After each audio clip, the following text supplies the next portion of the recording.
संत हरि भक्तन की, श्री वृंदावन धाम की, सतगुरुदेव भगवान की। विकी जी ऑस्ट्रेलिया से, राधे राधे महाराज जी। महाराज जी, अगर किसी के पास अपार धन हो, वो धन भगवत सेवा में लगा दे और भगवान को समर्पित कर दे, तो उसे एकदम भगवत प्राप्ति हो जाएगी क्या? नहीं, पहले धन लगाने से भगवत भाव आएगा, भगवत भजन बढ़ेगा।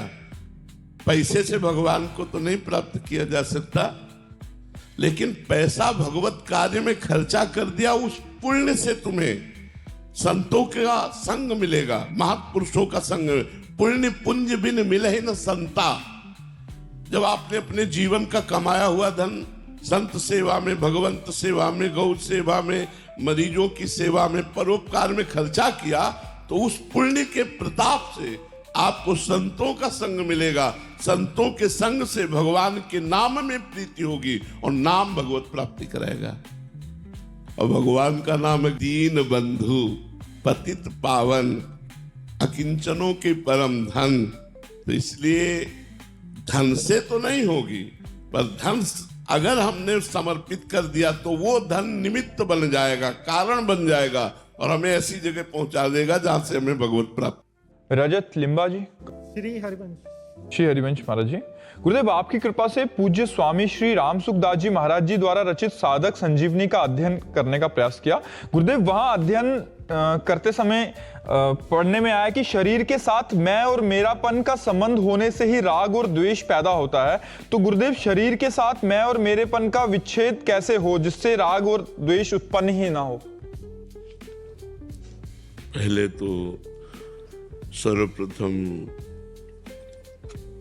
गुरु चरणों का आश्रय ले, फिर उनके द्वारा बताई हुई साधना से चले, तो अहंकार का जो नाश होता है वो गुरु कृपा से होता है। गुरु चरणों की तिनकी संगति रहत जाति कुल मद सब नंसै। जो रसिक महापुरुष हैं उनके संग रहने से अहंकार नष्ट हो जाता है। और दूसरा, मैं और मेरापन। तो मैं तो अहंकार है और जो मेरापन है इसे ममता कहते हैं। ममता, जब गुरुदेव हमें इष्ट मंत्र देते हैं और इष्ट मंत्र का जाप होता है तो ममता इष्ट से हो जाती है। अहंकार का समन गुरुदेव की सेवा से, गुरुदेव की आज्ञा पालन करने से और मंत्र जप से, नाम जप से ममता प्रभु के चरणों में हो जाती है।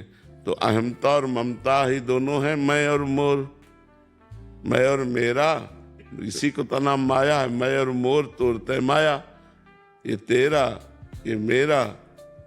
इस तरह का जो भेद है तेरा मेरा का, ये माया के द्वारा रचित है, अज्ञान के द्वारा रचित है। तो जब हम नाम मंत्र जपते हैं, भगवान के चरणों में ममता होती है, गुरु कृपा से शुद्ध ज्ञान हो जाता है, तो देह भाव ही खत्म हो जाता है। देह भाव खत्म होते मैं खत्म हुआ और देह से संबंध जितना विषय वो सब खत्म हुआ, तो मेरा खत्म हो गया। तो ये दोनों कार्य गुरु कृपा पर आधारित है। गुरु कृपा ही केवलम, इसीलिए कहा गया मोक्ष मूलम गुरु कृपा।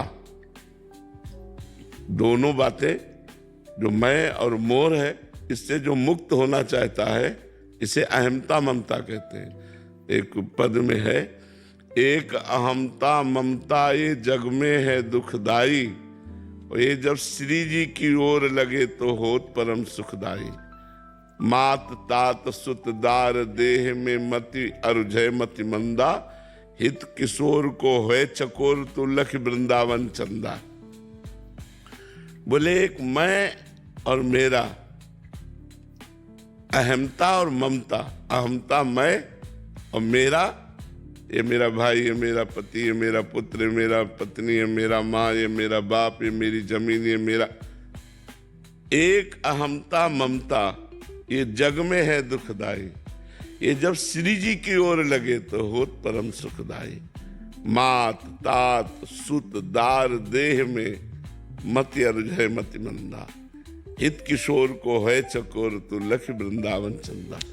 तो बोले कैसे हटावें इस मैं और मेरा को, प्रभु के चरणों में कैसे अर्पित करें? तो बोले रसिक मंडली में या तन को नीके ढंग लगाओ, दंपति यश गाओ, हर्षाओ, हित सो रिझ रिझाओ। उपाय बताया कि रसिक मंडली में भगवत प्रेमी महात्माओं के संग में अपने शरीर को बैठा लो, कानों से उनकी बातें सुनो, मन से उनका मनन करो और खूब श्री जी का यश गाओ और लाडली लाल की सेवा करो। इससे से तुम्हारा अहंकार और तुम्हारा ममता ये सब प्रभु के चरणों में समर्पित हो जाएगी। जो अहमता ममता है, रसिक मंडली में या तन को नीके ढंग लगाओ, दंपति यश गाओ, हर्षाओ, हित सो रिझ रिझाओ। देवन को दुर्लभ यह देही, तैने सहज पाई, मन भाई निधि पाई, फिर क्यों जान बूझ विसराई। देवताओं को भी दुर्लभ है मनुष्य देह, ऐसा मनुष्य देह प्राप्त करके जानबूझ करके आप गलत मार्ग में क्यों जा रहे हो, सही मार्ग में आओ। इस अहमता ममता को प्रिया प्रीतम के चरणों में समर्पित करो और वो होती गुरु कृपा से। गुरु कृपा